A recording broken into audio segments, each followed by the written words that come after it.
This year Germany is celebrating the 25th anniversary of the peaceful revolution in East Germany. In 1989, the communist regime was moved away, the Berlin Wall came down, and 1 year later, the German Democratic Republic, the GDR, and the East was unified with the Federal Republic of Germany in the West to found today's Germany.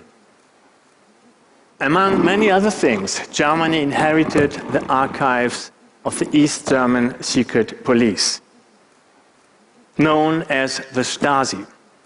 Only 2 years after its dissolution, its documents were open to the public, and historians as me started to study these documents to learn more about how the GDR surveillance state functioned. Perhaps you have watched the movie The Lives of Others. This movie made the Stasi known worldwide. And as we live in an age where words as surveillance or wiretapping are on the front pages of newspapers, I would like to speak about how the Stasi really worked. At the beginning, let's have a short look at the history of the Stasi, because it's really important for understanding its self-conception. Its origins are located in Russia. In 1917, the Russian communists founded the Emergency Commission for Combating Counter-Revolution and Sabotage, shortly Cheka. It was led by Felix Dzerzhinsky. The Cheka was an instrument of the communists to establish their regime by terrorizing the population and executing their enemies. It evolved later to the well-known KGB. The Cheka was the idol of the Stasi officers. They called themselves Chekists, and even the emblem was very similar, as you can see here. In fact, the secret police of Russia was the creator and instructor of the Stasi. When the Red Army occupied East Germany in 1945, it immediately expanded there.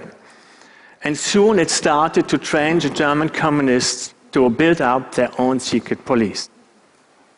By the way, in this hall where we are now, the ruling party of the GDR was founded in 1946. 5 years later, the Stasi was established, and step by step the dirty job of oppression was handed over to it. For instance, the central jail for political prisoners, which was established by the Russians, was taken over by the Stasi and used till the end of the communism. You see it here. At the beginning, every important step still took place under the attendance of the Russians. But the Germans are known to be very effective, so the Stasi grew very quickly. And already in 1953, it had more employees than the Gestapo had, secret police of Nazi Germany. The number doubled in each decade. In 1989, more than 90,000 employees worked for the Stasi. This meant that one employee was responsible for 180 inhabitants, which was really unique in the world. At the top of this tremendous apparatus, there was one man, Erich Mielke. He ruled the Ministry of State Security for more than 30 years. He was a scrupulous functionary. In his past, he killed 2 policemen, not far away from here, who in fact personalized the Stasi. But what was so exceptional about the Stasi? Foremost, it was its enormous power, because it united different functions in one organization. First of all, the Stasi was an intelligence service. It used all the imaginable instruments for getting information secretly, such as informers or tapping phones, as you can see it on the picture here. And it was not only active in East Germany, but all over the world. Secondly, the Stasi was a secret police. It could stop people on the street and arrest them in its own prisons. Thirdly, the Stasi worked as a kind of public prosecutor. It had the right to open preliminary investigations and to interrogate people officially. Last but not least, the Stasi had its own armed forces. More than 11,000 soldiers were serving in its so-called Guards Regiment, which was founded to crash down protests and uprisings. Due to this concentration of power, the Stasi was called a state in the state. But let's look in more details at the tools of the Stasi. Please keep in mind that at that time the web and smartphones were not yet invented. Of course, the Stasi used all kinds of technical instruments to survey people. The telephones were wiretapped, including the phone of the German Chancellor in the West, and often also the apartments. Every day, 90,000 letters were being opened by these machines. The Stasi also shadowed tens of thousands of people, using specially trained agents and secret cameras to document every step one took. On this picture, you can see me as a young man just in front of this building, where we are now photographed by a Stasi agent. The Stasi even collected the smell of people. It stored samples of it in closed jars, which were found after the peaceful revolution. For all these tasks, highly specialized departments were responsible.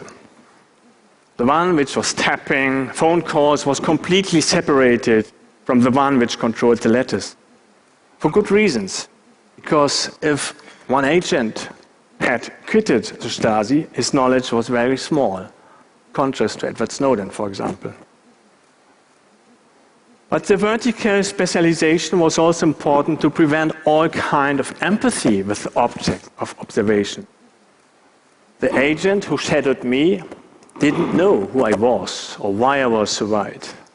In fact, I smuggled forbidden books from West to East Germany. But what was even more typical for the Stasi was the use of human intelligence, people who reported secretly to the Stasi. For the Minister of State Security, these so-called unofficial employees were the most important tools.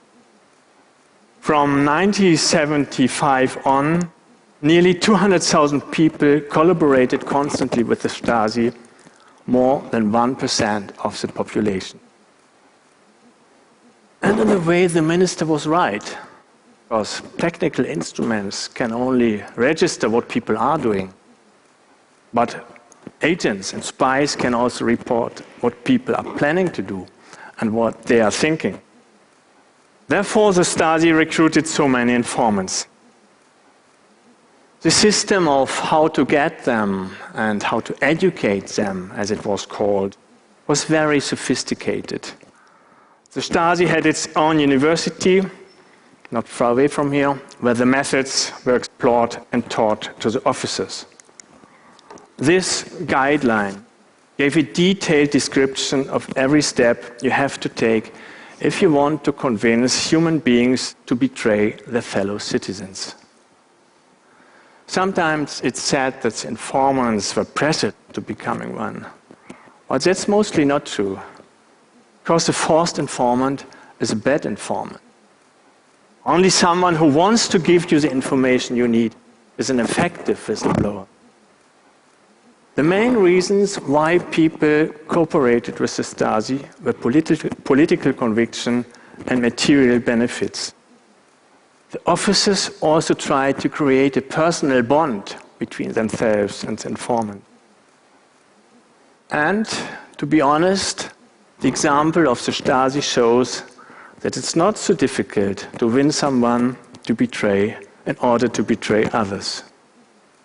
Even some of the top dissidents in East Germany collaborated with the Stasi, as for instance Ibrahim Böhme. In 1989 he was a leader of the peaceful revolution and he nearly became the first freely elected prime minister of the GDR until it came out that he was an informant. The net of spies was really broad. In nearly every institution, even in the churches or in West Germany, there were many of them. I remember telling a leading Stasi officer, if you had sent an informer to me, I would surely have recognized him. His answer was, we didn't send anyone, we took those who were around you. And in fact, 2 of my best friends reported about me to the Stasi. Not only in my case, informers were very close. For example, Vera Lengsfeld, another leading dissident, in her case it was her husband who spied on her. The famous writer was betrayed by his brother. This reminds of the novel 1984 by George Orwell, where the only apparently trustable person was an informer. But why the Stasi collected all this information in its archives? The main purpose was to control the society. In nearly every speech, the Stasi minister gave the order to find out who is who, what meant who thinks what. He didn't want to wait until somebody tried to act against the regime. He wanted to know in advance what people were thinking and planning. The East Germans knew, of course, that they were surrounded by informers. In a totalitarian regime that creates mistrust and a state of widespread fear, the most important tools to oppress people in any dictatorship. That's why not many East Germans tried to fight against the communist regime. If yes, the Stasi often used a method which was really diabolic. It was called Zersetzung, and it's described in another guideline. The word is difficult to translate because it means originally biodegradation. But actually it's a quite accurate description. The goal was to destroy secretly the self-confidence of people. For example, by damaging their reputation, by organizing failures in their work, and by destroying their personal relationships. Considering this, East Germany was a very modern dictatorship. The Stasi didn't try to arrest every dissident. It preferred to paralyze them.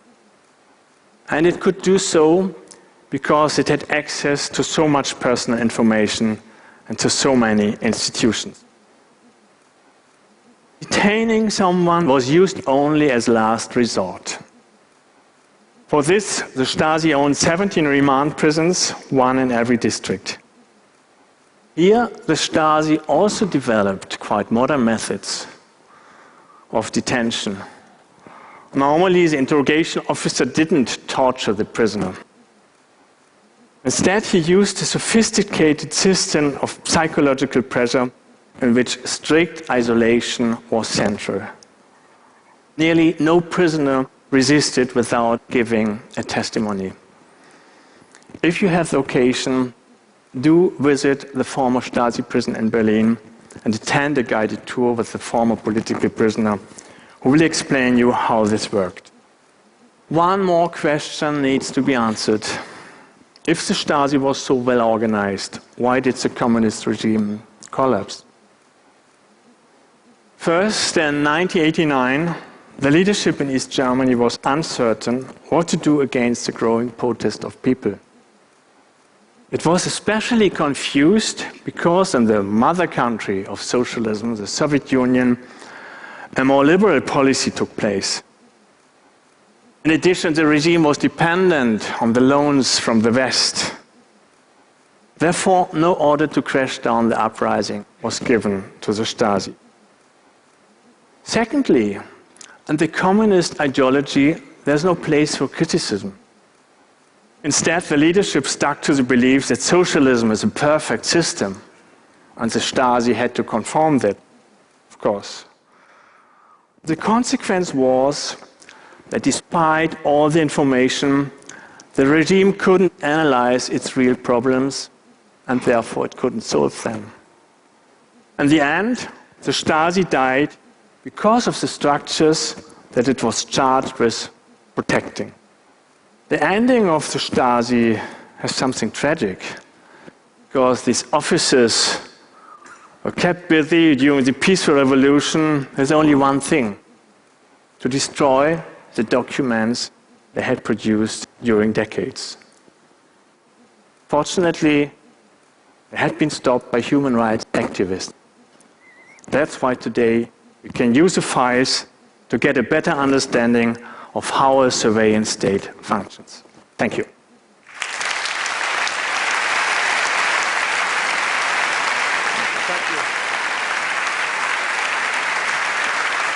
Thank you. Thank you very much. Thanks. So, Hubertus, I want to ask you a couple of questions, because I have here the Spiegel from last week. Mein Nachbar NSA, my neighbor the NSA.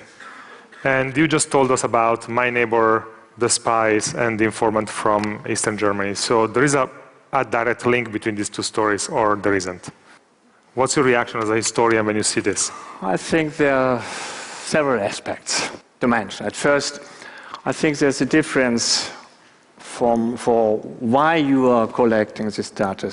Are you doing that for protecting your people against terrorist attacks, or are you doing that for oppressing your people? So that makes a fundamental difference. But on the other hand side, also in a democracy, this instrument can be abused. And that is something where we really have to be aware to stop that, and that also the intelligence services are respecting the rules we have.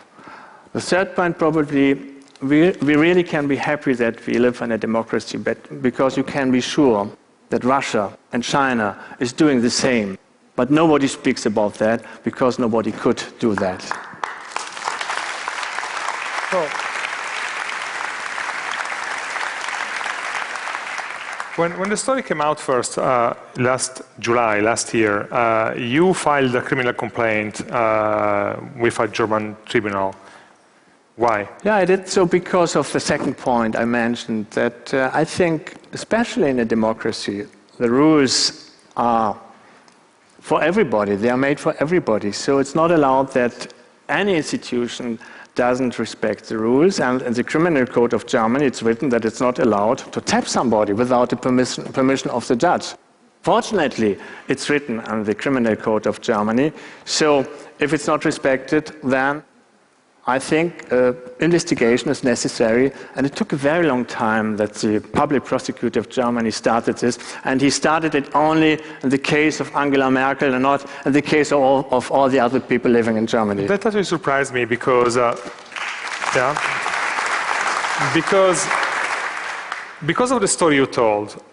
Seen from the outside, I live outside of Germany, and I expected the Germans to react much more strongly, immediately, and instead, the reaction really came only when Chancellor Merkel was revealed as being wiretapped. Why so? I take it as a good sign, because people feel secure in this democracy.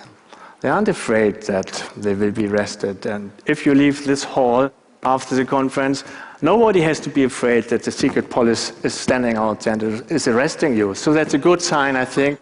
People are not really scared, as they could be. But of course, I think the institutions are responsible to stop illegal actions in Germany or wherever they happen. A personal question, and this is the last one. There's been a debate in Germany about granting asylum to Edward Snowden. Would you be in favor or against? Oh, that's a difficult question, but if you ask me, and if I answer honestly, I would give him the asylum, because I think it was really brave what he did, and he destroyed his whole life and his family and everything.